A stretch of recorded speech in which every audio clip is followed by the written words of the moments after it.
Bienvenidos, esto es Irrevementes, el único podcast políticamente incorrecto, con Kevin Rodríguez. Arrancamos. Bienvenidos a nuestro episodio 33.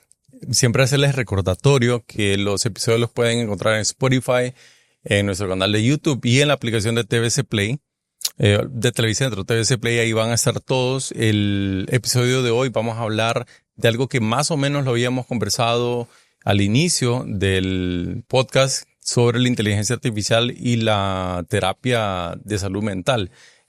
Que el momento lo hicimos con dos psicólogas, pero hoy vamos a estar hablando ya de un tema de trastornos mentales un poco más serios, en el sentido de que se requiere de un médico psiquiatra para que les pueda dar ese diagnóstico. Lo estamos uniendo un poco con siempre ese aspecto de que ahora las redes sociales están de cierta manera penetrando el mundo de la salud y hay que abordarlo de una manera en la que no se puede evitar, pero orientar obviamente ustedes como audiencia de cómo entender mejor esos trastornos, de cómo abordarlos, de quién sí seguir, digamos, recomendaciones, consejos y terapia y de quién no. Así que bienvenido, doctor. Muchas gracias por aceptar la invitación. ¿Qué tal está? Muy bien, gracias. Muchas gracias a ustedes por invitarme, ¿verdad? Y qué bueno que podamos hablar de este tema el día de hoy.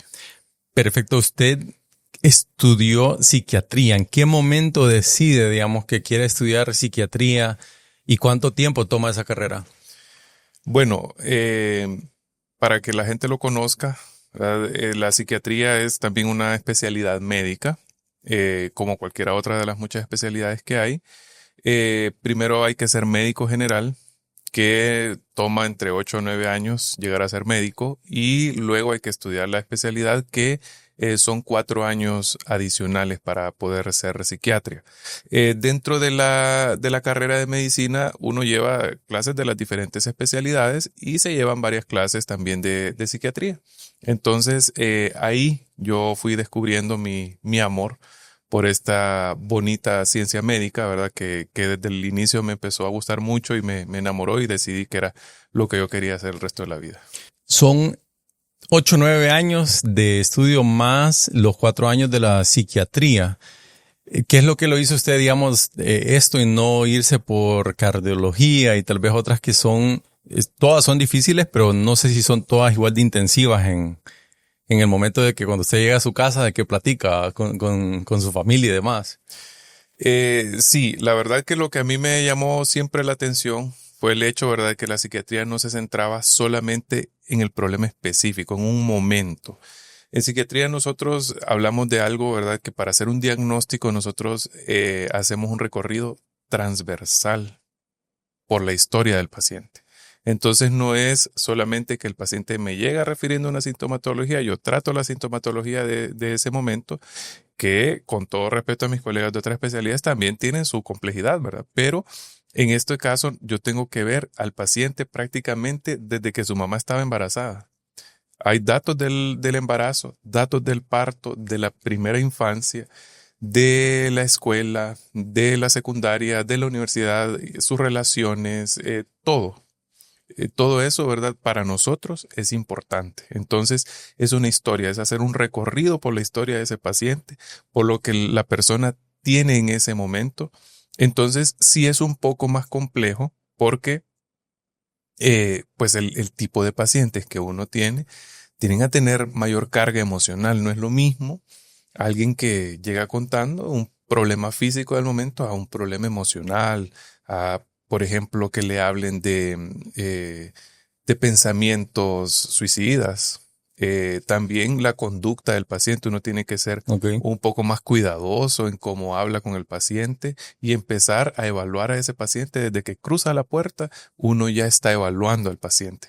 Entonces, eso exige un poco más de concentración, un poco más de atención de ese paciente, o igualmente recordar su historia pasada, las citas anteriores. Entonces, todo eso lo hace para mí mucho más interesante. Cuando estaba en la carrera de medicina, usted en algún momento dijo, inició con algo y después cambió y se vino a psiquiatría. Sí, yo empecé medicina soñando con ser pediatra. Yo quería ser pediatra y veía a los niños. Ya luego cuando empecé a verlos más de cerca en el hospital ya no me gustaba mucho.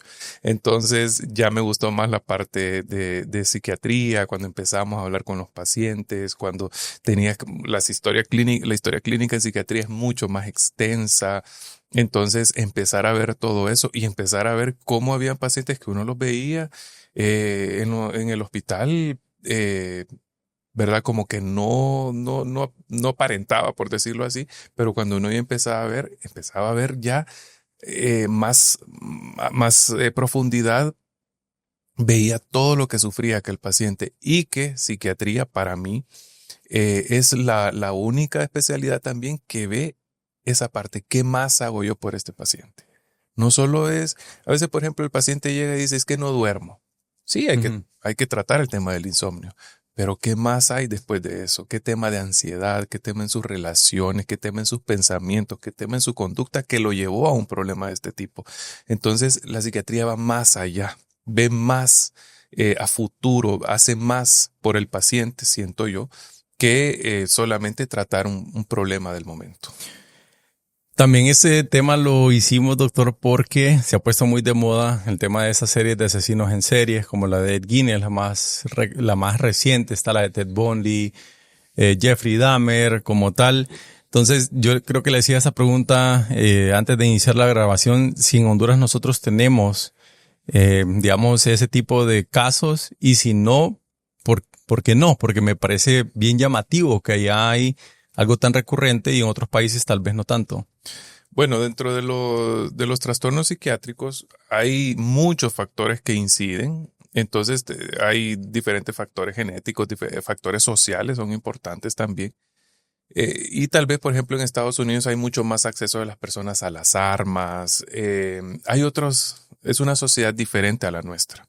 Pero eso no quita que también nosotros tengamos personajes de este tipo.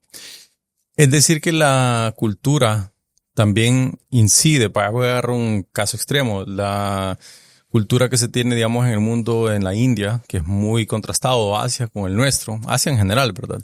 ¿Eso entonces quiere decir que allá pueden haber otros tipos de trastornos o son como bien estándar a nivel mundial? Bueno, los trastornos mentales en sí están estandarizados y tenemos incluso un manual estadístico de los trastornos mentales que ese se utiliza a nivel mundial, pero siempre cada uno tiene sus connotaciones sociales que también hay que considerar.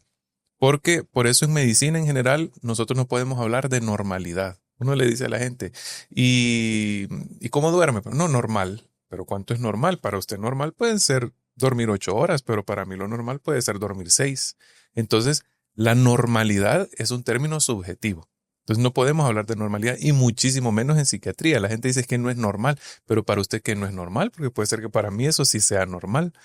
Para nosotros lo normal, si alguien se casa, por ejemplo, es casarse con una persona, pero lo normal en otro país puede ser casarse con 7 personas más, para los hombres, ¿verdad? Entonces, no podemos hablar de normalidad, ese no es un término adecuado. Pero sí, los factores sociales son importantes. Por eso en la personalidad siempre nosotros se considera también el hecho de que sea algo que no esté acorde a sus parámetros sociales o culturales. Incluso también dentro de este manual estadístico de los trastornos mentales habla de algunos trastornos que son de tipo culturales, porque por ejemplo, para nosotros hablar de posesión es un término así, nos asusta mucho, pero en otros lugares sí es mucho más común pensar en que una persona puede ser poseída. Entonces, no se le da un tratamiento igual que el que le podemos dar nosotros. Qué interesante. ¿Usted qué opina de estos influencers que dan, digamos, consejos de salud mental por TikTok e Instagram? Pero me lo va a responder después del corte, doctor, para que hagamos una breve pausa. Okay. Ya volvemos. Por mientras, seguinos en nuestras redes sociales. Esto es Irreverentes. Poné en modo avión tu teléfono. Continuamos con Irreverentes y no te despegues de la pantalla.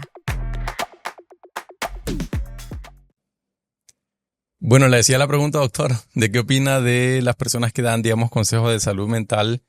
Que no es necesariamente, digamos, de cómo manejar el estrés y lo básico. Ya son 10 señales o 5 elementos que te hacen esquizofrénico, que tenés depresión clínica, que tenés, etcétera, bipolaridad.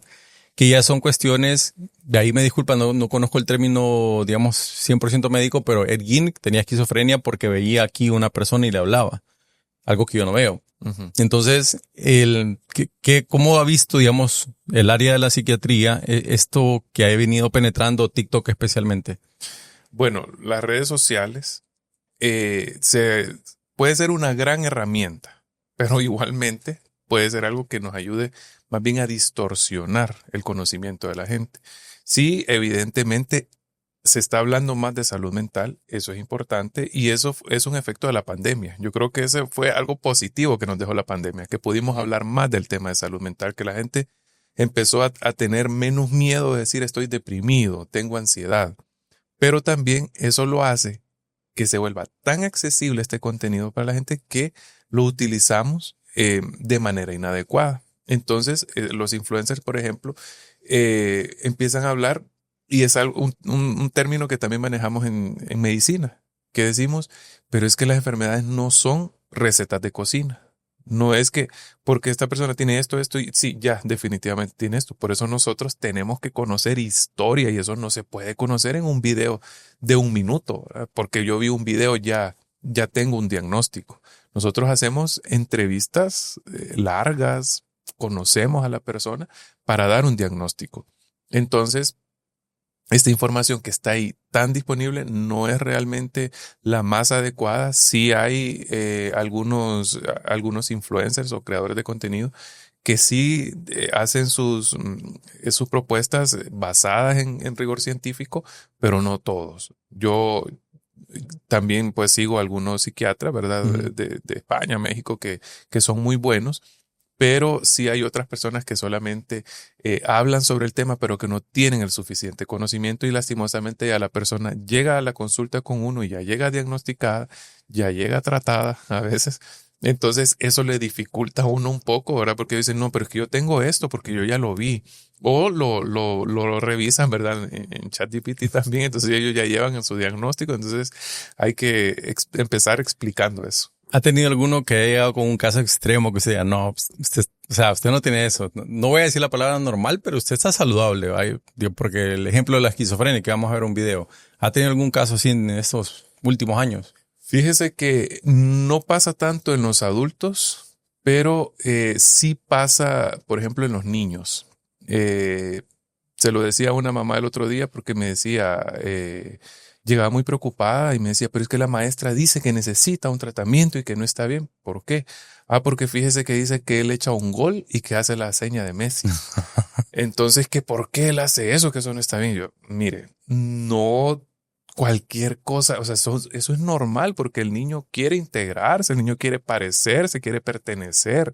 Entonces eso es normal, todos lo hacemos. O muchas personas, por ejemplo, dicen, no, es que yo me siento triste. ¿Por qué? Porque falleció mi mamá hace un mes, pero es normal que nos sintamos tristes ante el fallecimiento de un ser querido. Entonces hay muchas cosas que gracias a este contenido también estamos considerando hoy en día como patológicas cuando realmente no lo son. ¿Y es normal no sentir nada si se muere un pariente cercano? No, más bien ahí yo siempre le digo a los pacientes, lo normal es que usted no sienta. Perdón, Sienta. Sí, lo normal es que sienta. Lo anormal, le digo yo, sería que usted no sienta, porque las emociones son parte de nosotros como seres humanos. Yo les pongo el ejemplo, como un celular que tiene su sistema operativo y aunque uno no tenga ya nada de memoria, pero el celular no le permite borrar su sistema operativo. Las emociones son parte de nuestro sistema operativo. No las podemos borrar, no las podemos hacer desaparecer. Entonces el sentir es completamente normal y es necesario. Entonces no se puede considerar como algo patológico que requiera un tratamiento. ¿A partir de cuándo nace, llamémosle, la psiquiatría? Cuando uno se va, digamos, en el tiempo y habla de los 1800, 1900, que no habían medicamentos. Entonces, en aquel momento, estas enfermedades, ¿cómo se identificaban y cómo se trataban? Bueno, un gran precursor de la psiquiatría fue Sigmund Freud. Ahí él empieza ya a establecer un poco ya más los tratamientos, digamos, un poco más organizados. Pero en realidad que de hablar del tema se habla de muchísimo tiempo antes. Grandes pensadores, grandes filósofos como Aristóteles, Platón, hablaban. Por ejemplo, no sé si he escuchado en algún momento, hablaban de los 4 humores y hablaban del temperamento, decían flemático. Entonces ellos ya empezaban, esos eran los primeros esbozos porque las enfermedades mentales han existido siempre. De acuerdo. Por ejemplo, lo vemos en la Biblia. Hay muchas personas, ¿verdad?, que pienso yo, probablemente lo que tenían eran realmente trastornos psiquiátricos. Como por ejemplo. Y se veían como endemoniados. Ah, usted dice las posesiones específicamente. Exactamente. Okay. Entonces, estos han existido a lo largo de la historia. Pero ya empezar a establecer tratamientos, ya eso es más reciente. Incluso hay tratamientos que todavía se siguen estudiando, hay tratamientos que aún ni siquiera han llegado a nuestro país, pero sí vamos teniendo ya un avance un poco más rápido en los tratamientos psiquiátricos, que obviamente empezaron, por ejemplo, un término bien común todavía, que es la histeria. Uh-huh. Dice, es que es histérica, porque en aquel momento se consideraba, histeria viene de útero, entonces decían que generalmente estaba en las mujeres, okay, y que hacían como que el útero se les iba a la cabeza. Entonces, el tratamiento en aquel momento eran masajes vaginales para poder tratar a las mujeres específicamente. Entonces, de ahí se empezó, fue uno de los primeros tratamientos. Sí funcionaba en algunos casos, ¿verdad?, porque obviamente disminuían un poco la ansiedad en la mujer. Pero también, ¿verdad?, se consideró, de aquí nacen los manicomios, que era encerrar solamente a los pacientes porque no había nada más que hacer por ellos. Y ya luego se empiezan a estudiar tratamientos que se han ido perfeccionando hasta el día de hoy. Bueno, ahora que usted menciona los manicomios, en los tiempos de antes, recuerdo que se les aplicaba electricidad, electroshock, la lobotomía. Digamos que creo que una hermana de John F. Kennedy le practicaron algo así. Sí. En aquel entonces, digamos, de lo que usted ha visto, al menos en su experiencia en la historia, ¿qué conllevaba que un doctor dijera esta parte del cerebro es la que hay que quitar? Porque tiene, no sé, es locura. Sí, y así estos tratamientos eran desde la Edad Media, que se decía la piedra de la locura, decían. Entonces, sí, lo interesante es que ellos consideraban, ya ahí ellos estudiaban que el cerebro regulaba nuestras emociones y regulaba nuestra conducta. Entonces, lo que hacían era, las lobotomías, por ejemplo, le hacían algunas perforaciones al cráneo y realizaban incisiones en el lóbulo frontal. Nuestro lóbulo frontal es el que controla, por ejemplo, nuestro control de impulsos, valga la redundancia. Entonces, claro, al afectar el lóbulo frontal, ya la persona ya no tenía mayor capacidad, entonces quedaba tranquilo, y ellos consideraban esto como un tratamiento efectivo. Pero sí, estos también fueron uno de los primeros tratamientos que se le brindaban a los pacientes con sintomatología psiquiátrica. Y en el caso de, cuando hablamos ya específicamente de los sentimientos que usted mencionó, que se me acaba de ocurrir, o me acabo de acordar, digamos, de la película esta, ¿cómo se llamaba? La de los sentimientos, ¿usted se acuerda? Intensamente. Esa. Sí. Ok, entonces, ¿qué sentimiento? Primero que todo, ¿cuántos sentimientos son realmente, científicamente hablando? Porque es una película, no sé si está basado 100% en ciencia. ¿Y cuáles son los que mide, digamos, este lóbulo prefrontal, y cuáles son los que mide la amígdala? Bueno, tenemos cada área del cerebro tiene alguna función específica. Tenemos las emociones, hay emociones básicas como la alegría, la tristeza, la repulsión, el miedo, son emociones básicas y que nos ayudan de cierta manera a vivir, a sobrevivir. Okay. Entonces, sí está representadas ahí las emociones, al menos las más básicas en la película, y sí, algunas se ubican en algunas áreas específicas, en la amígdala, por ejemplo, el miedo. En el sistema límbico es el que regula generalmente nuestras emociones. Entonces, pero está conectadas también con otras áreas, ¿verdad? Entonces, si hay alteración en un área, puede afectar el funcionamiento de otra también. Ok, y en el caso ya entrando en la parte de ciencia, desde que veamos este video, digamos, ¿cuál es la diferencia entre puntualmente el paciente que usted dice, necesita medicamento y necesita ser internado? Uh-huh. O sea, ¿hacen algún examen? Yo sé que hacen, pero digamos, un tomografía, un examen de sangre, que ustedes dicen ya llegó un punto que no se puede tratar con medicamentos o eso se puede tratar con medicamentos, como usted me mencionaba antes, la insomnia? Sí. Bueno, es bien particular el uso que nosotros hacemos de los exámenes. Son necesarios, nosotros indicamos, como médicos también indicamos exámenes de sangre, ¿verdad? Exámenes, estudios de imágenes, pero nosotros lo que esperamos encontrar en los exámenes es nada. Es que los exámenes, los estudios estén normales. ¿Qué es un estudio no normal de sangre o de estos? Por ejemplo, ¿qué es lo que podemos encontrar? Vaya, si alguien tiene, por ejemplo, una infección, eso puede influir, ¿verdad? En alguna sintomatología que tenga el paciente. Por ejemplo, un caso bien común son las alteraciones de algunas hormonas, de la tiroides. La tiroides nos puede generar muchos síntomas parecidos a síntomas emocionales. El hipotiroidismo se parece mucho a la depresión. Entonces, nosotros... Hipotiroidismo es el que uno se pone bien flaco o más gordo. Este lo hace más bien aumentar un poco de Gordo, peso, sí. La persona puede dormir más, está menos activa. Entonces, se parece mucho a la depresión. Entonces nosotros tenemos que descartar que no haya hipotiroidismo antes de iniciar un tratamiento antidepresivo, por ejemplo. Okay. Pero si yo hago todos los estudios, los exámenes están en rangos normales, entonces ahí digo, sí, no hay evidencia de nada en los estudios, pero el paciente tiene una sintomatología, entonces ya yo compruebo que es un estudio, que es un problema psiquiátrico. Entonces, ¿cuándo nosotros indicamos un tratamiento? Cuando hay una afectación de la funcionalidad de la persona, ya sea a nivel personal, a nivel laboral, a nivel de sus relaciones interpersonales, de su conducta, cuando hay mucha afectación, cuando la persona no es funcional. Porque, por ejemplo, con el insomnio, la persona dice, no duermo.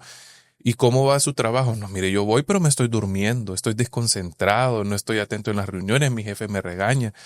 Entonces hay una afectación de la funcionalidad, ¿no? Está deprimido y hay personas que no salen de su cama en todo el día o que no quieren hacer las actividades. Entonces hay una afectación de la funcionalidad, sí, amerita un tratamiento. Ahora, cuando la persona amerita un internamiento, generalmente lo consideramos cuando la persona es un peligro, ya sea para ella o para los demás. Entonces, por ejemplo, conductas suicidas. O que agreda a otras personas, que no acepte un tratamiento y que esté agrediendo a otras personas, ahí sí ya consideramos un internamiento. Pero hoy en día el internamiento psiquiátrico no se considera la mejor opción. Siempre la mejor opción es que el paciente pueda recibir un tratamiento y que continúe su vida lo más normal posible. Dice que traemos un video que lo vamos a mostrar brevemente. Ocean is big. Don't poke your eye out in the branches. Look at all your footsteps. Leaving a trail, leaving a trail.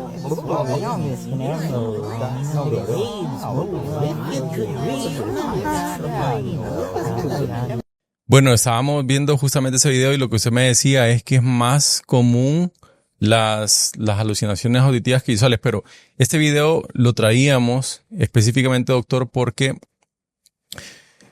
hay personas que dicen, y se ha puesto muy de moda, que son esquizofrénicos. Yo entiendo el meme de mi momento más esquizofrénico, pero me llamó la atención, francamente, decir de dónde surge esto, qué es realmente la esquizofrenia.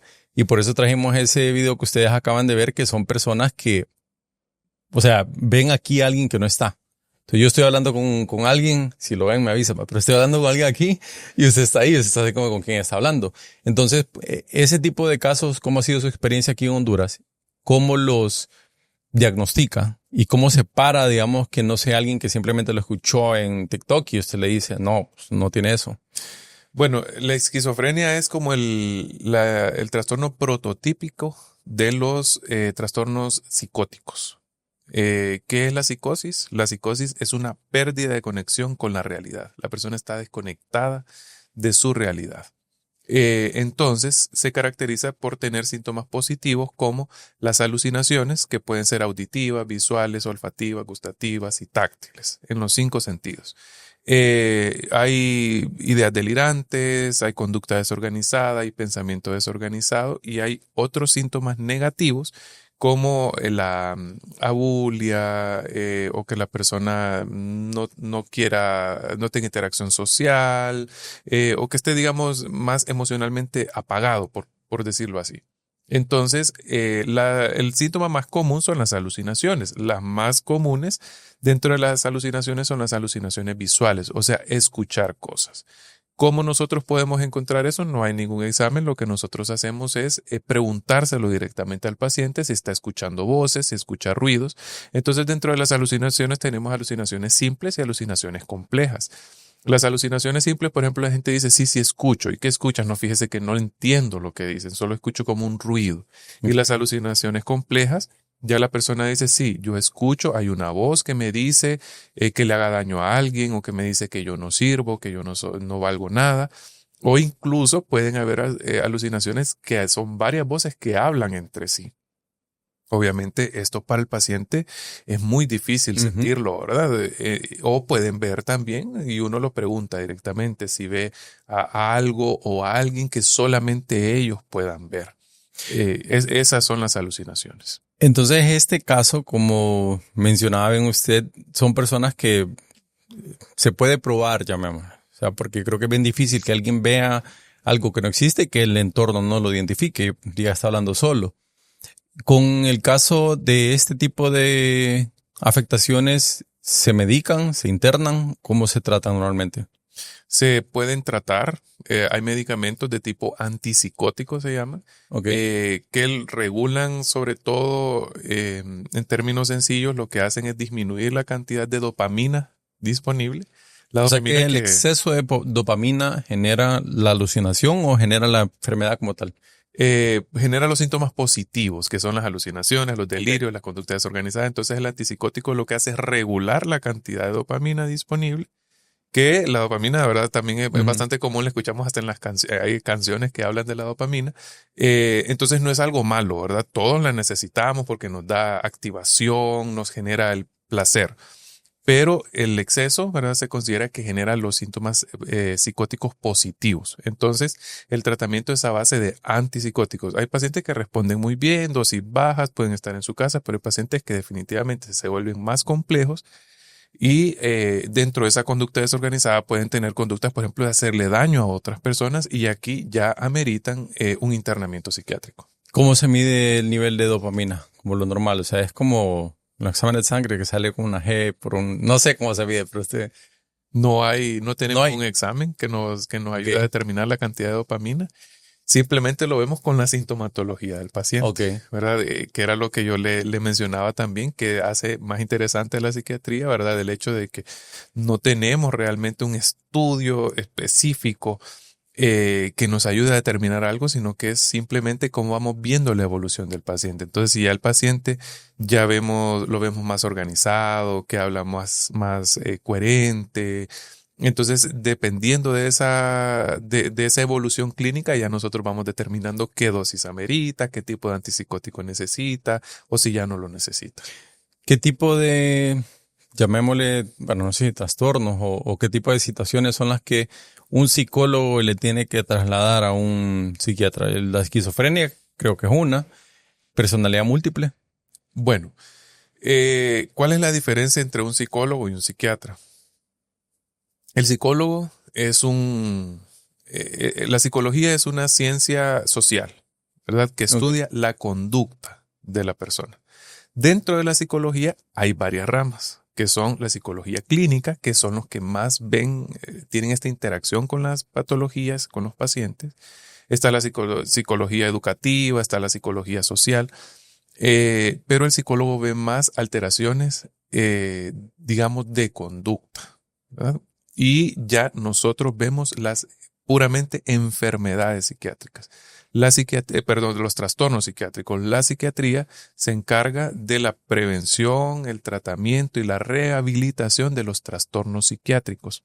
Entonces, cuando hay una afectación de la funcionalidad, cuando, por ejemplo, obviamente si alguien está teniendo alucinaciones, esto le afecta funcionalmente, no puede funcionar adecuadamente esa persona, entonces ya el paciente requiere una atención psiquiátrica, un tratamiento psiquiátrico. Esa afectación de la funcionalidad, entonces ya ahí requiere de una atención psiquiátrica. ¿Cuáles son, en su experiencia, los casos de estos, llamémosle graves, no sé si así se catalogan, que ha visto en Honduras? Digamos, no sé si es bien recurrente la esquizofrenia o es más recurrente la bipolaridad o más recurrente qué tipo de trastornos. Todas son muy recurrentes. Según un último reporte de la Organización Mundial de la Salud, a nivel mundial hay más de 1.000 millones de personas con un trastorno psiquiátrico hoy en día. Pero de ese tipo, como el de ver... de cosas que no cualquier están... tipo, Ok. ¿verdad? Depresión, ansiedad, esquizofrenia, etcétera. La esquizofrenia, lo que la estadística nos marca es que alrededor del 1% de la población mundial tiene esquizofrenia. Es bastante. Si decimos 10 millones de hondureños, serían 100,000, ¿verdad? Ujú. Que pueden tener esquizofrenia. El trastorno afectivo bipolar lo puede tener hasta el 2.5% de la población general. La depresión la puede tener hasta el 15% de la población. Entonces, son bastante frecuentes. Y sí los encontramos mucho en nuestro país. Lastimosamente también es una enfermedad que aparece generalmente en estratos socioeconómicos más bajos. Entonces, sí aparece mucho más en personas que viven en condiciones de pobreza, pueden desarrollar más el trastorno. ¿Cuál trastorno? El esquizofrenia. Esquizofrénico es... ok. Sí. Bueno, ya siempre en esa línea, doctor, y antes de pasar al siguiente segmento, que normalmente es donde traemos las entrevistas, me surgía la pregunta puntualmente, si en los últimos años usted ha visto que ha incrementado la cantidad de personas con trastornos, se ha mantenido, o digamos, qué tanto influye el tema de las redes, porque lo revisamos anteriormente. Si ustedes están diciendo tanto que tienen un trauma, pues probablemente eso se va a ver reflejado en las estadísticas. ¿Y qué es lo que está detrás, digamos, de por qué promover tanto esto? Porque siempre hay algo detrás, creo yo, Sí, no sé. claro. Bueno, precisamente en ese boletín que lanzaba también la Organización Mundial de la Salud decía, ¿qué es lo que ha aumentado la incidencia de trastornos mentales? Número 1, la pandemia. Porque obviamente fue una época dura. Yo creo que en los últimos tiempos la etapa más dura que hemos vivido como humanidad. Ese encierro, ese miedo que había generalizado, incidió en nosotros. También el virus por sí mismo, el virus del COVID, es un virus que tenía predilección por las neuronas. Entonces, En serio, yo había escuchado, disculpe que lo interrumpa, yo había escuchado eso sí. de casos de personas que decían que se paniqueaban cuando Sí. tenían como paranoia. Mire, bueno, eso desencadenó, por ejemplo, más conductas ansiosas u obsesivas en las personas, el hecho de pensar que iba a tener la enfermedad y que podía morir. Entonces, empezamos a ver casos de personas que a todo le ponían cloro, o que ellos mismos querían ingerir cloro, o que le ponían desinfectante a todo, o que no dejaron de ver a sus familiares. Entonces, imagínense, nosotros somos seres que queremos estar en nuestro grupo. Entonces, apartarse del grupo por tanto tiempo, obviamente generó también consecuencias en nosotros, y el virus, como le decía, también afectaba. Por eso, muchas personas, por ejemplo, de los primeros síntomas que tenían era la pérdida tanto del olfato como del gusto, ¿verdad? Porque se afectaban las neuronas.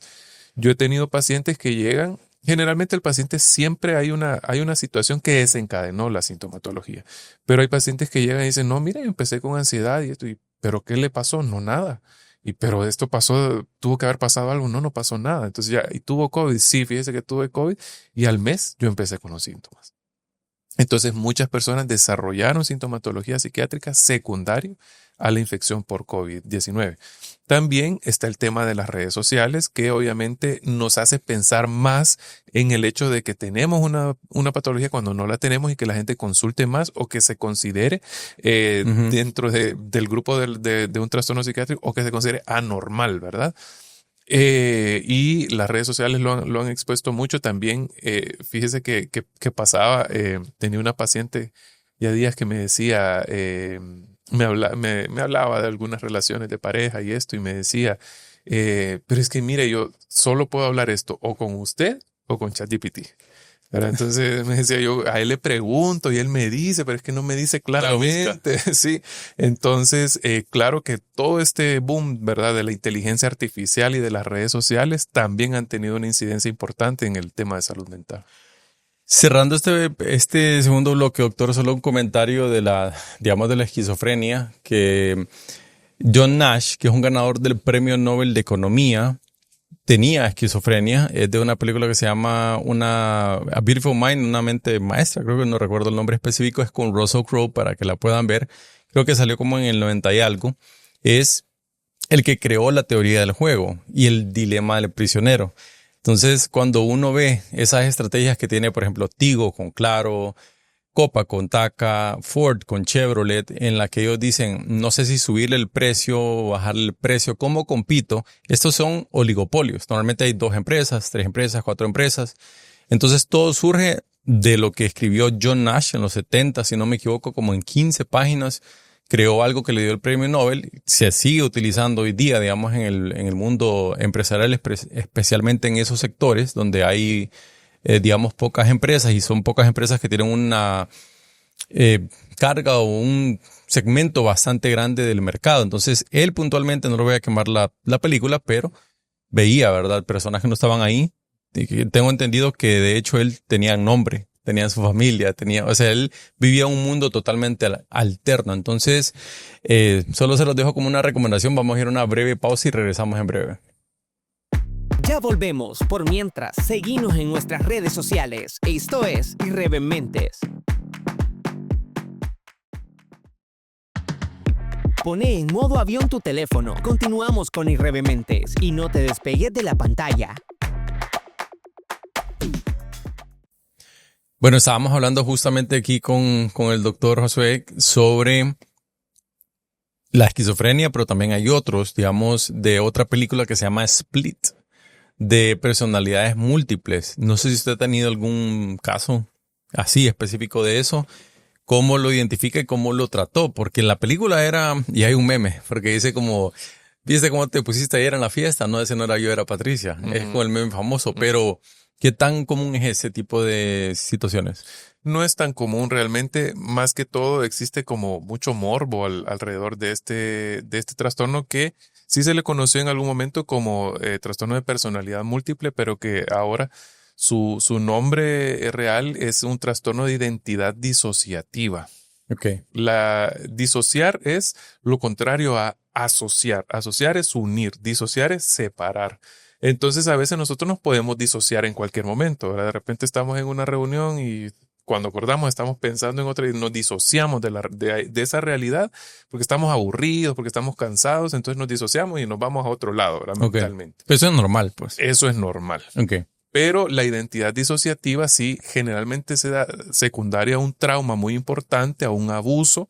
Entonces la persona empieza a crear, es como que su identidad se separa en otras identidades que tienen su propia forma de actuar, que tienen su propio tono de voz, que pueden tener sexo diferente, que tienen conductas totalmente diferentes. Entonces de ahí es donde se considera que son personalidades múltiples, pero en realidad es una sola identidad que se separa. Entonces sí recuerdo un caso, ¿verdad?, de una paciente, que esta paciente pues tenía su vida normal, ¿verdad? Pero dentro de esa escisión de la identidad, pues ella hablaba también de que era una monja y que vivía en un convento cuando ella estaba en su casa.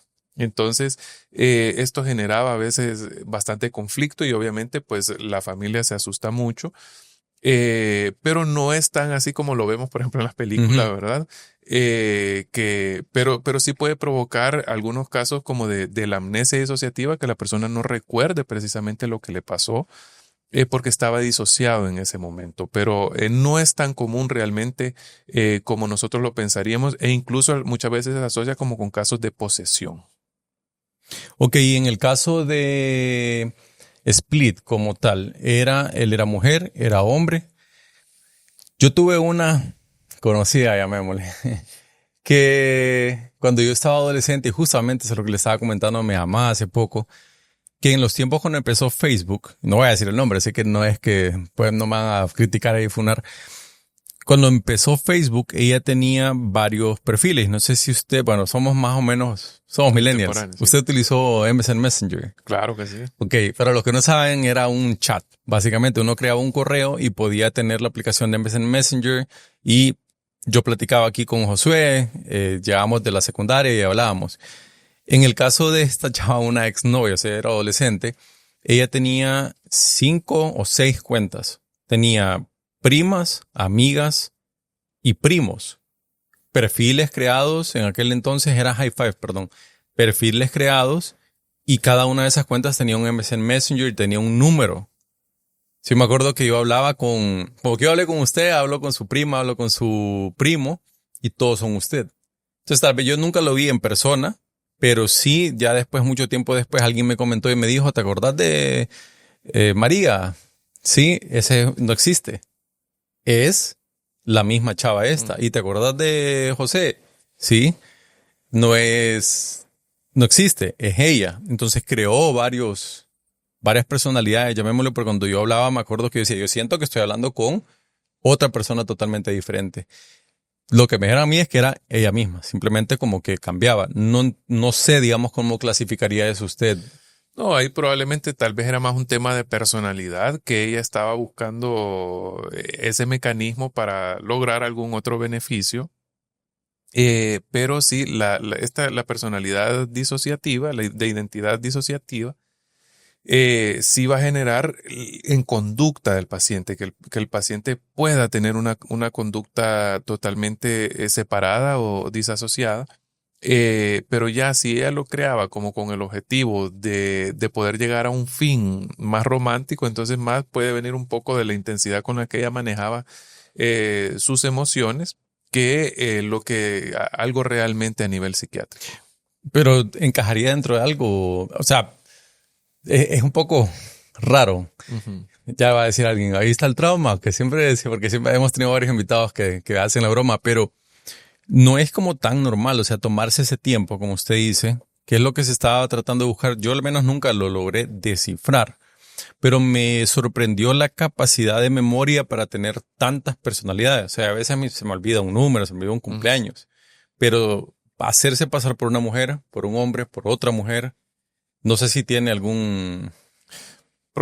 Se me ocurriría, ¿verdad? No lo podría asegurar obviamente, pero se me ocurriría que tal vez andaba más un poco ahí un trastorno del límite de la personalidad, que hace que las personas sean mucho más intensas en sus relaciones. Entonces probablemente estaba buscando ahí un control, estaba buscando cómo mantener ahí, tener información de un lado y de otro. Entonces eso puede ser a veces que lleguemos a tomar medidas así de extremas con el hecho de tener a alguien a nuestro lado. Entonces tal vez iba más por una parte ahí de personalidad. Qué interesante, porque usted, antes de empezar a grabar, me estaba más o menos describiendo que estaba, usted lo explica mejor, del A, B y C, pero Sí. que esas son subramas de otros tipos de situaciones médicas. Claro, es importante porque, o sea, tenemos los trastornos psiquiátricos, ¿verdad? Como la esquizofrenia, el trastorno afectivo bipolar, que son muy frecuentes. Pero entre tener un trastorno y no tenerlo, hay una zona gris, digámosle, que son los trastornos de la personalidad. ¿Por qué? Porque no nos van a generar una sintomatología tan llamativa y tan alarmante como tener alucinaciones, por ejemplo, pero que sí nos hacen tener conductas que los demás ven como extrañas. Entonces, todos tenemos una personalidad. Eso es parte nuestra. Es nuestro sello personal, la personalidad. La personalidad que se compone del temperamento que lo heredamos de nuestros padres y del carácter que es aquel que se forma con nuestra educación, con nuestras relaciones, donde convivíamos, con quienes nos relacionábamos, todo. Cuando usted dice lo heredamos de nuestros padres, El temperamento. es como que vienen en el ADN. Exactamente. Es ¿Qué es heredado. temperamento? El temperamento es aquella respuesta, digamos, emocional o conducta que esa ya la traemos. Entonces, por ejemplo, es común que nos digan a nosotros, es que es enojado igualito que el papá. No, es que es más tranquilo, se parece a la mamá. Es porque así lo heredamos. Científicamente. Así es. Okay. Eso ya lo traemos. Entonces vemos que un niño desde recién nacido, ya un niño tiene algunas características específicas que lo hacen diferente de otros. Ahí viene el temperamento. Luego viene el carácter. Ese se va moldeando. ¿Dónde estudiamos? ¿Quiénes eran nuestros amigos? ¿Cómo nos trataban nuestros padres? ¿Qué papel jugábamos dentro de la familia? ¿Somos hijos únicos? ¿Tenemos 10 hermanos? Eso determina nuestro carácter. Entonces, los dos se juntan y forman la personalidad. La personalidad es un patrón, o sea, ese es permanente. No es que a veces es una, a veces es otra. No, la personalidad es siempre. Entonces es un patrón característico de conductas, pensamientos y emociones que nos hacen comportarnos de una manera específica y que esto determina nuestra relación con los demás, nuestra relación con el mundo y nuestra interacción con nosotros mismos. Esa es la personalidad. Entonces, dentro de la personalidad, no sé si hablamos de los... hay 3 grandes grupos de personalidad. Solo le voy a mostrar una entrevista bien corta antes, porque ese tema es mi favorito. Vamos a ver una entrevista muy corta en este momento. ¿Tu nombre? Joerim, Mucho gusto, Javier. ¿Cuántos años tenés? tengo 19 años. Pues ya estás chiqui. Sí. Estamos hablando hoy justamente de los temas de salud mental y te tenía una pregunta. ¿Vos crees que esto de que ahora todo el mundo tiene algún tipo de padecimiento, ya sea depresión o déficit de atención, es más como moda o realmente hay tantas personas con eso? Es complicado, ¿sabes? Porque antes, por decirlo, antes de los 2000 no se hablaba de temas mentales, entonces era como un tema tabú. Y realmente yo pienso que sí hay muchas personas que padecen de trastornos, de enfermedades, entre comillas. Y pues ahora se ha como manifestado más en las personas porque ahora ya no es como un tema tabú. Pero no creo que todos padezcan de algo, pero sí una gran cantidad de personas. Por eso es que ahora se escucha más hablar sobre, ay, sí, yo tengo déficit de atención, yo tengo ansiedad, yo tengo depresión. Pero no es que todas las personas lo padezcan. A veces lo dicen por cómo se sienten y creen que por videos de TikTok ya están diagnosticados. Pero no sé, habría que hacer como un estudio. Esa es una buena observación. ¿Qué opinas de las personas que dan consejos de salud mental por TikTok y redes en general? A veces es bueno que se hable del tema. Ya decir, si tienes estos síntomas, tienes tal cosa. Eso no está bien. Porque no se puede diagnosticar a alguien solo por ciertos síntomas, porque hay millones de cantidad de síntomas y para eso habría que hacer un estudio concreto. Entonces, no sé. ¿Crees que los medicamentos ayudan? Ya estamos hablando de cuando vas a un psiquiatra y demás. ¿Crees que los medicamentos ayudan o es más un incentivo para vender, digamos, medicinas? Fíjate que yo creo que sí funcionan, pero solo si son los medicamentos adecuados, si se usan con la moderación necesaria y si se lleva un buen control de eso. Porque, y además, aparte de si los necesitas de verdad, porque si no los necesitas, no vas a notar ningún cambio. Pero ya si es alguien que tiene algo muy severo, ya sí es necesario y yo creo que sí funcionan. Bueno, muchísimas gracias. Bueno. Fíjese que hacía esa pregunta, doctor, en cuanto a si los medicamentos, digamos, que se están recetando, ayudan, estoy seguro que ayudan, o si es un incentivo a vender. Voy a mencionar un poco el contexto. En redes, digamos, ha surgido mucho el tema de que si yo soy un fitness coach o estoy dando consejos de todo tipo, siempre viene el tema de vender algo detrás. Entonces voy a vender esta proteína, voy a vender este suplemento. Tuvimos un episodio con Fernando Bocanegra que ahí estuvimos abordando el tema de los esteroides, por ejemplo. Y medio tocamos, que ya le voy a hacer algunas preguntas de eso, medio tocamos el tema psicológico porque viene de esto. Está gordo, toma esto. Está flaco, toma esto. Y cuando ya hablamos en la parte, digamos, médica, siempre hay, digamos, médicos que no son éticos que le van a proponer a usted, tome este medicamento para el azúcar. Y tal vez lo que a usted le pasó es que se comió una dona en la noche antes. Entonces yo tuve, digamos, una experiencia bien particular en la que hay una serie de exámenes para usted poder decir, ¿tiene diabetes? ¿No la tiene? Creo que aplica para ustedes también. Entonces de ahí venía la pregunta que yo le hacía a ella, si hay también un incentivo de vender, porque últimamente se ha vuelto de moda, llamémosle, tener un trastorno mental. Sí, pasa eso también, y lastimosamente siempre hay personas que ejercen digamos, la profesión médica no de manera muy ética. O que muchas veces solamente se le indica un tratamiento al paciente porque es un tratamiento psiquiátrico, ¿verdad? Pero realmente siempre tienen una interacción a un nivel importante. Yo le digo a mis pacientes, mire, yo no le estoy dejando algo que le va a actuar porque le duele el dedo y ahí va a actuar. No, es algo que va a modificar el funcionamiento bioquímico de su sistema nervioso central. Entonces, sí son importantes, sí tienen evidencia científica, pero lastimosamente en muchos casos ya se están indicando tratamientos sin que la persona realmente los amerite o sin dar los tratamientos adecuados. Por ejemplo, este tema de ponerles sueros que tienen, que tienen dopamina, sueros, le dicen a la gente que tienen serotonina.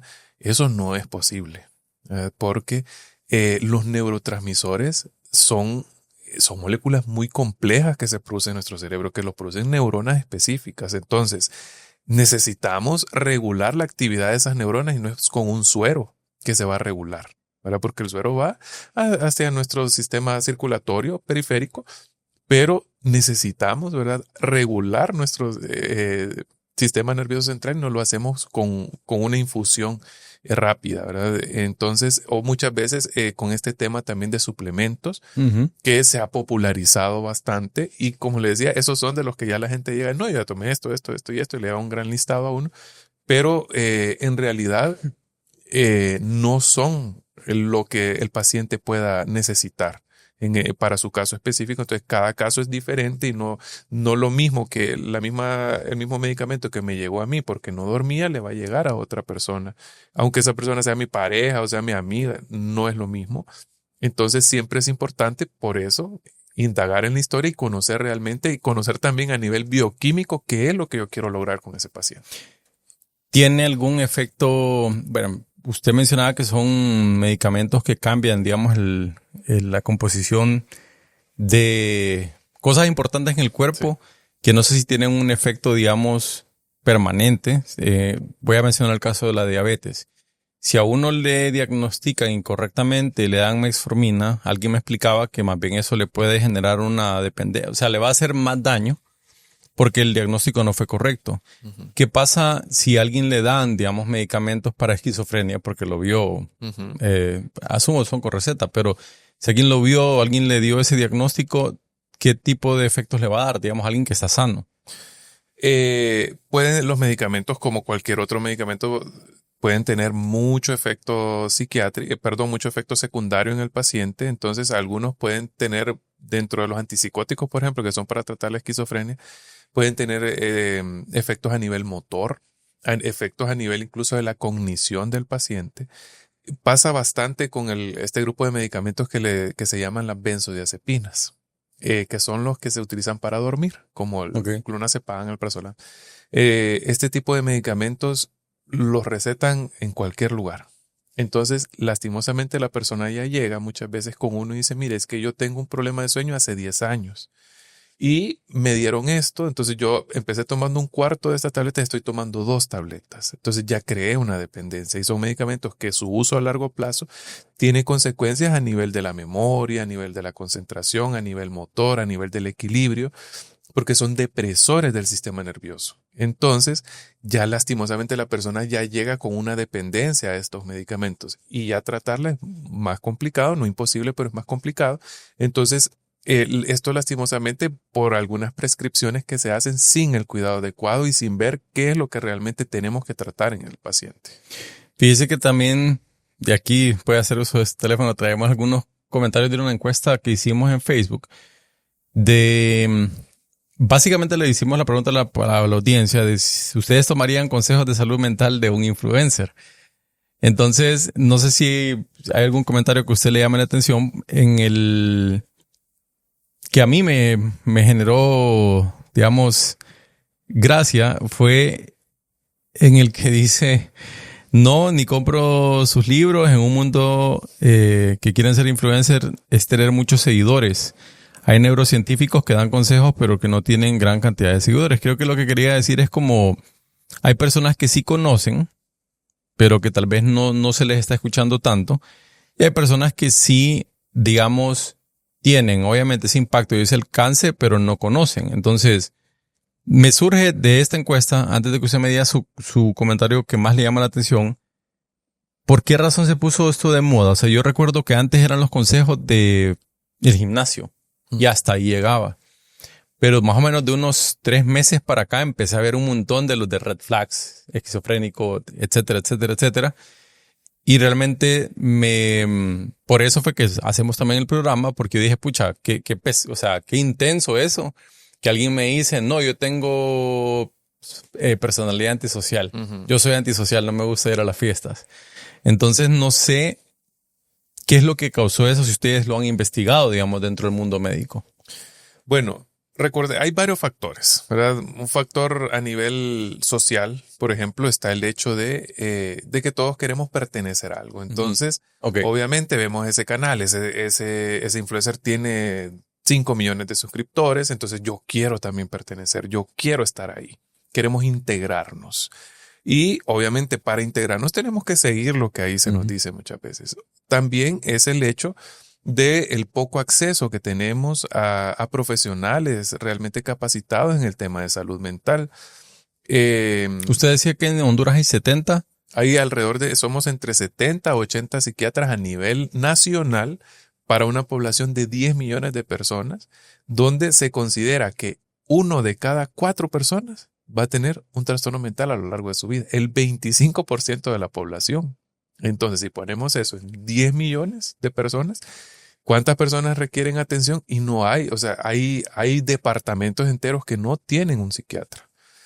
Hay hospitales que no cuentan con un psiquiatra, muchos. Entonces, esto obviamente hace que la persona, ante la necesidad que tiene o el sentirse mal, busque la opción donde la vea más accesible y la encuentre en las redes sociales. Y obviamente también influye a veces la seguridad o la confianza con la que estas personas nos hablan, ¿verdad? Porque dicen, no, yo sé y si seguís mis consejos te aseguro que va a pasar esto. Entonces, eso genera confianza en la gente, quieras o no. Por eso también es bueno tener estos espacios donde podamos poner un poco más accesible la información a la población en general. No sé qué comentario ahí lo van a ver en pantalla. Sí, aquí hay un comentario que dice, si sigues consejos de salud mental de un influencer, significa que en serio tiene graves problemas de salud mental. Ampliando un poquito lo que decía, ¿verdad? No es necesariamente que tengamos un problema de salud mental, pero sí nos evidencia una necesidad que hay de hablar del tema, de conocer del tema. Y pues ellos lo hablan, ahí está muy accesible, podemos ver el video cuando querramos y todo. Y también esto es importante porque muchas veces solamente ellos basan los consejos que dan solamente como en la parte motivacional. Y le vuelven, digamos, más agradable a la persona esto que el hecho de decir, bueno, tengo que tomarme un medicamento, tengo que asistir a citas. Está la parte económica también que no podemos obviar. Entonces creo que al final es todo eso lo que hace que empecemos a buscar consejos o atención en estas personas y no en profesionales, ¿verdad? Entonces no creo yo que realmente nos hable de que las personas tengan un problema mental por hacerlo, pero que sí hay una necesidad de una atención que está siendo cubierta por los influencers. Usted mencionó personalidad límite. Sí.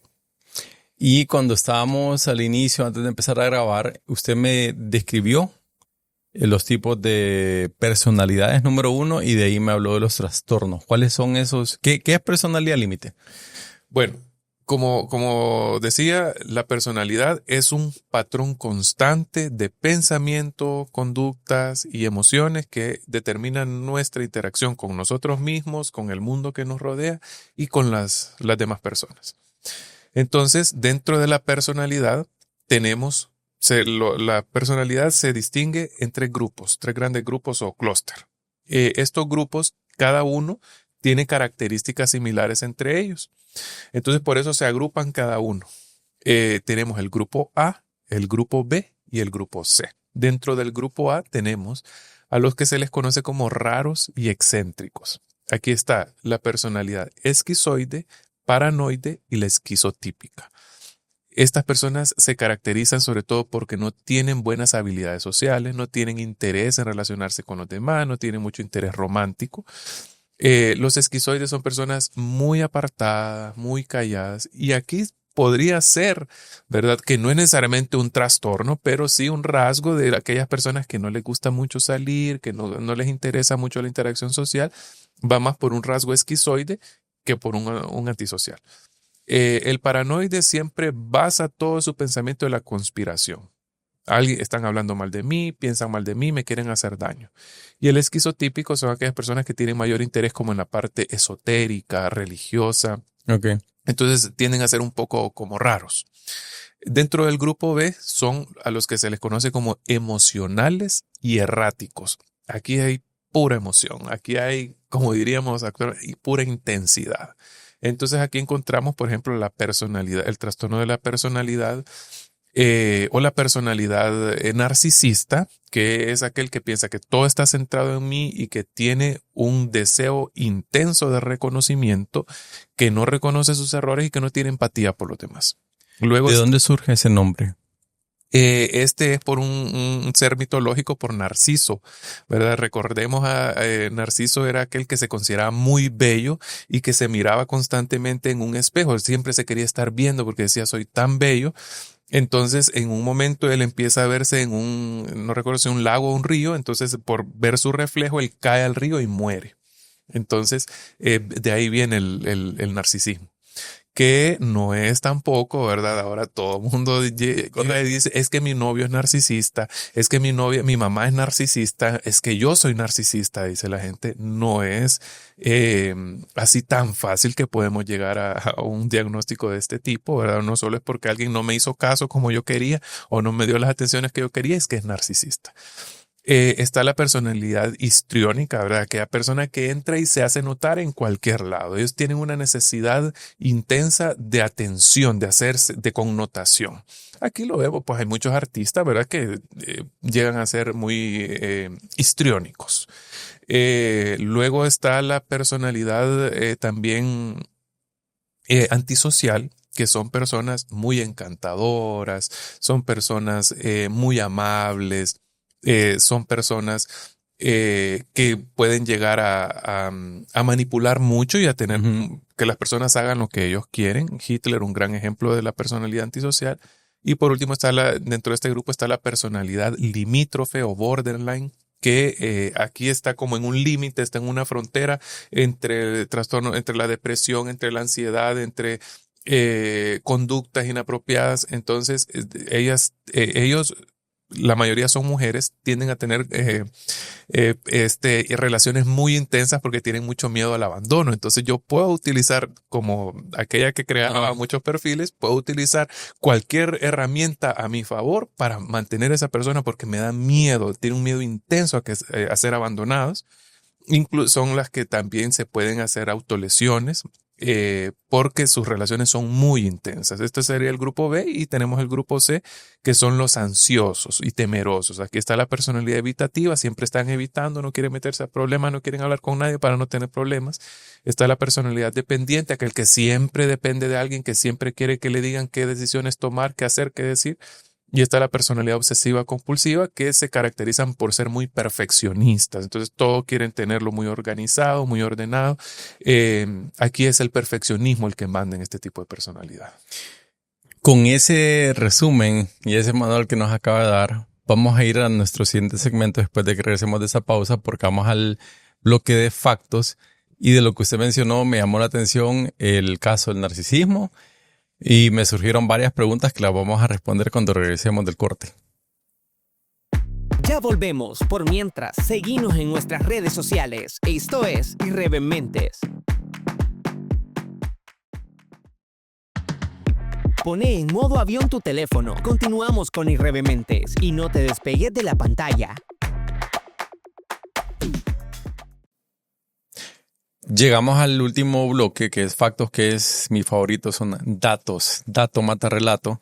Y usted nos dio una descripción, el doctor, de los diferentes, digamos, narcisismo, nos contó la historia de Narciso, de la, personalidad antisocial. Y en ese quería enfatizar, porque muchas personas dicen, yo soy antisocial porque no me gusta ir al estadio, no me gusta ir al cine, no me gusta ir a fiestas.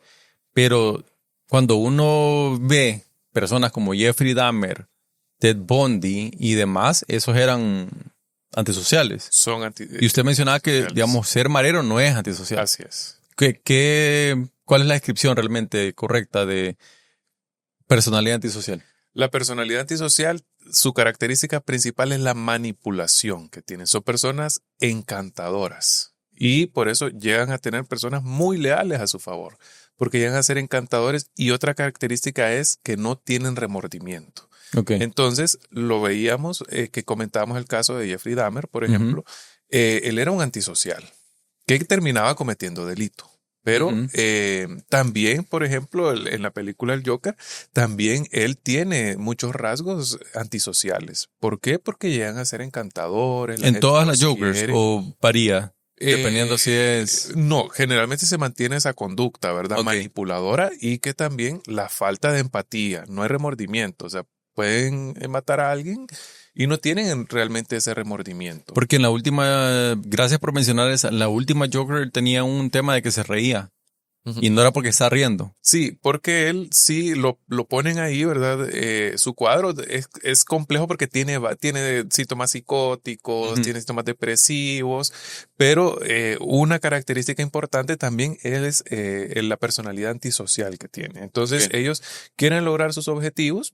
Dahmer, ¿verdad? Él iba a fiestas, él salía, él hablaba con otras personas, y más bien las personas a las que él terminaba asesinando era porque él llegaba a establecer un vínculo, lo llevaba a su apartamento y ya ahí era que sucedía, ¿verdad? Pero en realidad no era alguien, digamos, que no pudiese establecer contacto con otras personas, sino que llegan a ser muy manipuladores y muy faltos de empatía.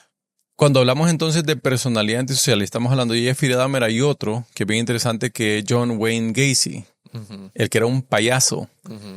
Y él, creo que de ahí surgen muchas películas que habían personas que le tenían pánico a los payasos, pero a mí me llama la atención que un análisis que un psiquiatra creo que hizo, decía que cuando los payasos se dibujan la cara, se la maquillan, es como redondo.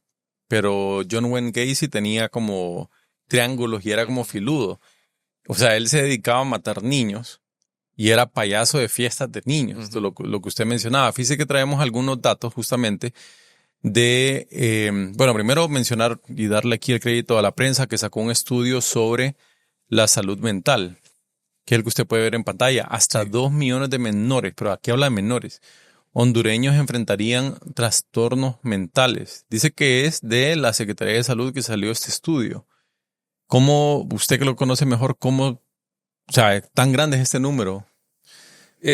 A veces se basan estos estudios en datos estadísticos que dan porcentajes, ¿verdad? Entonces, como le decía, por ejemplo, si nosotros consideramos que el 25% de la población mundial de la población general va a tener un trastorno mental, entonces, si sacamos una proporción esa de la cantidad total de población general, pues ahí obtenemos un dato, ¿verdad?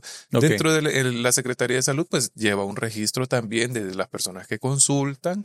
Entonces, ¿Privado y público?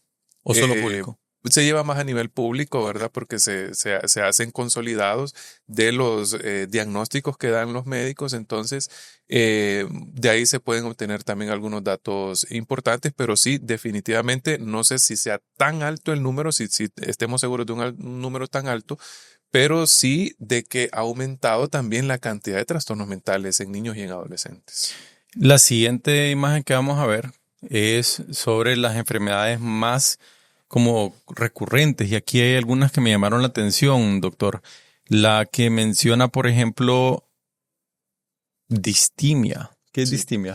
La distimia es como una depresión de bajo grado que es muy extensa. Generalmente se considera que son más de 2 años de que la persona tiene una depresión que no es tan intensa, que siguen trabajando, que siguen su vida normal, pero que presentan grados de activación muy bajos. Entonces, eso es distimia. Son depresiones de larga evolución. Después habla, bueno, hay una gran cantidad aquí. Otro que me llamó la atención es que dice opositor desafiante. Sí, este se considera que es el precursor del trastorno antisocial de la personalidad. Puede ser uno de los precursores. ¿Por qué? Porque son aquellos niños que se enfrentan, que no respetan la autoridad, que no quieren límites, que quieren hacer lo que ellos quieren, ¿verdad? Y no es un simple capricho, ¿verdad? No. Recordemos que la personalidad es un patrón constante. Entonces, un trastorno de la personalidad, la persona es así siempre. No solo si quiere algo, es así siempre. Entonces, los niños pueden tener ese grado de oposición y de desafiar a la autoridad. No respetan a los padres, ni a los abuelos, ni a los tíos, ni a los maestros. Y pueden llegar a dañar, ¿verdad? También, por ejemplo, hacerle daño a animales. Algunos, pues, llegan a asesinar gatos, perros, sin ningún remordimiento. Entonces, se considera que de niño puede tener este trastorno y si no hay ninguna intervención, luego transformarse en un trastorno antisocial de la personalidad ya siendo adulto. Hay varios que ustedes, bueno, los invito a que lean esa nota que sacó la prensa, pero usted mencionaba también de qué es lo que, o nos respondía a la pregunta que teníamos al inicio, si es genético o si es por crianza, y usted más o menos me describió cómo es que se hace. Entonces, por ejemplo, la esquizofrenia, ¿eso es genético o es crianza? Es una combinación de ambos, ¿verdad? Le mencionaba que vemos en la actualidad los trastornos mentales como trastornos biopsicosociales, bio por biológicos. Tenemos antecedentes familiares, alguien por ahí había en la familia, un tío, un hermano, un primo, los padres. El que un padre tenga un trastorno mental aumenta mucho la probabilidad de que su hijo también lo va a padecer. Entonces está la parte genética o las alteraciones que se producen a nivel cerebral, ¿verdad? Porque a veces sí se ve que nuestra corteza prefrontal es hipofuncional, el sistema límbico. Luego está la parte psicológica, que aquí viene la parte de la personalidad, la crianza, la interacción, las relaciones, la educación. Y la parte social, que son generalmente los detonantes. ¿Qué pasó para que la persona se activara todo eso que estaba ahí guardado y se activó, ¿verdad? Entonces, los más frecuentes pues pueden ser, por ejemplo, duelos, ¿verdad? Pérdidas importantes de familiares, de parejas. O alguna situación específica, aquí sí viene la parte del abuso, ¿verdad? Que hace que se desencadene toda una alteración de conducta o de pensamiento en la persona. O sea, si a un niño, o incluso no sé si conocen el vientre, se le analiza el cerebro y su corteza prefrontal, es que es más pequeño, ¿cuál es la variación que lo conlleva, digamos, a eso que usted mencionaba? A veces lo que se considera, ¿verdad?, es que puede ser hipofuncional, o sea, que no funciona adecuadamente o no metaboliza, por ejemplo, los neurotransmisores de manera adecuada. Entonces, ¿qué está ubicado ahí? ¿Qué control tiene la corteza prefrontal? Son las funciones ejecutivas, control de impulsos, toma de decisiones, planificación, ejecución. Entonces, aquí está, por ejemplo, involucrado el trastorno de déficit de atención e hiperactividad. Estas personas no planifican bien, se les olvida, no están atentos. Entonces, si hay menos acción de la dopamina en la corteza prefrontal, la persona va a tener estos síntomas. Entonces, ahí es una parte bien importante de nuestro cerebro. ¿El remordimiento es un sentimiento? No es un sentimiento, es una reacción que tenemos, ¿verdad? La empatía es que se define como un valor, ¿verdad? Entonces, es una reacción que tenemos ante algo. Siempre el ver sufrir a otro nos tiene que generar sufrimiento también a nosotros, compasión o empatía, ¿verdad? Entonces, hay personas que definitivamente no lo sienten y que le hacen daño a otros y no tienen ningún tipo de empatía, y eso es muy común, es de las características principales en el trastorno antisocial. En el caso de, de las personas con trastorno antisocial, platicábamos que, digamos, en el mundo política, los políticos tienen esa esa característica. esa característica, pero bueno, no sé, los que yo conozco no es que son asesinos muchos, como el caso de Estados Unidos. Ya hablando específicamente, digamos, de lo que se podría decir es menos grave, cuando estamos hablando de la ansiedad, no sé si es menos grave, aquí no me van a... Pero la ansiedad y el tema del déficit de atención, ¿se medica o cómo se aborda, digamos? Sí, tienen medicación, hay medicamentos que pueden ayudarnos en ese caso, porque lo que necesitamos es modular el metabolismo de algunos neurotransmisores como dopamina, como serotonina, como noradrenalina. Entonces, el déficit de atención lo que hacemos es aumentar la cantidad de dopamina disponible, sobre todo en algunas áreas como la corteza prefrontal. Déficit de atención es poca dopamina. Poca dopamina. Y la esquizofrenia es exceso. Aumento de la dopamina. Ok. Y no solamente eso, hay otros factores, pero eso es lo más fuerte. Por ejemplo, que el déficit de atención también ahora escuchamos como todo el mundo llega y dice, es que yo tengo TDAH. Ujú. Porque igual, ¿verdad? Lo vemos en las redes sociales. No todo el mundo lo tiene, simplemente a veces pues estamos cansados, estamos aburridos, perdemos la atención, que a todos nos puede pasar, ¿verdad? No es algo, la atención no es constante, entonces puede pasar esto, pero tiene otras características como la impulsividad, la hiperactividad. Este sí es más común en hombres, pero no es que por cualquier olvido que tengo es que ya tengo TDAH. Vamos a mostrar el último gráfico que traemos, que son de unos estudios que se hicieron en Estados Unidos, que me pareció bien interesante porque lo que menciona es que del 2004 al 2020 se ve el porcentaje de adolescentes estadounidenses con depresión mayor. Y vemos que del 2012 en adelante el incremento, según este estudio, de el 2010 al 2020 fue de 161% en hombres o adolescentes varones y 145% de incremento en las adolescentes mujeres. Entonces, no sé si ustedes, digamos, si vieron algo parecido aquí en Honduras y a qué se ha debido estos cambios. Sí, ha habido un aumento también, no solo en el hecho de tenerlo, sino en el hecho de la consulta. Entonces, como la gente está consultando más, lo vemos más. Pero si vemos ahí, pues del 2010 para acá, obviamente han crecido las redes sociales. Ha crecido también el tiempo que nosotros tenemos en pantalla, en las pantallas.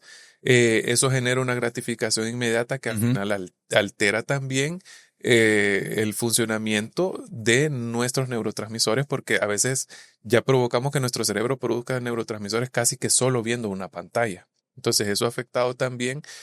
Sí, los trastornos mentales son mucho más frecuentes en mujeres que en hombres, o también se considera a veces, ¿verdad?, el hecho de que la mujer consulta más, que tiene menos pena de consultar en relación al hombre. Pero sí hay un aumento considerable y se ha visto desde esa década del 2010 para acá, ¿verdad? Yo creo que sí las redes sociales han tenido muchísima influencia en ese incremento. Bueno, doctor, ya vamos a llegar prácticamente al final de este programa. Agradecerle nuevamente su tiempo, su conocimiento que nos ha compartido. Mensajes, digamos, para especialmente la gente joven y para los padres, abuelos, tíos que están viendo el programa, que les recomiendan también a sus hijos, sobrinos, nietos. Bueno, el mensaje principal es que no tengan miedo, que consulten, que la salud mental es una parte primordial. Es parte de nuestra salud física también. No podemos tener salud real si no hay salud mental. Entonces, que puedan consultar, que no busquen estas fuentes que no les van a dar la mejor información, que busquen fuentes confiables de información, que se acerquen a los servicios de salud mental del país, porque es importante, porque esto define nuestro comportamiento, cómo pensamos, cómo sentimos. Entonces, es importante que nos acerquemos sin miedo, que no tengamos miedo de consultar, y que eso no significa debilidad, que no significa que no podamos, sino que lo que estamos haciendo, ¿verdad? Así yo les digo a los pacientes siempre, si nos enfermamos de la piel, nos enfermamos de las uñas, ¿cómo no se va a enfermar nuestro cerebro, que es nuestro órgano más importante y más complejo? Entonces, que se acerquen sin miedo, que consulten, porque también este es un tema importante sin el cual no podemos funcionar. Muchísimas gracias, doctor, nuevamente por su participación aquí. Ustedes a través del programa vieron las redes del doctor Josué, que se pueden acercar a él consultar, acercarse. Siempre se deja esa reflexión de escuchar. Tal vez personas que no tienen el conocimiento nos puede salir caro a nosotros, especialmente si se empiezan a medicar. Entonces, busquen a las personas que conocen. Solo hay 70 en Honduras. Entonces, si estamos hablando que es de entre 70 y 80, no es posible que van a haber 50 influencers que conocen esto. Entonces, agradecerles nuevamente su atención, que sigan disfrutando de su sábado y varíen un poco eso de estar viendo series de asesinos en serie para darle frescura a la mente. Así que, feliz fin de semana. Así es, Kevin. Disfruten de su fin de semana. Esto ha sido todo por hoy. Los esperamos el próximo sábado en un capítulo más de Irrevementes.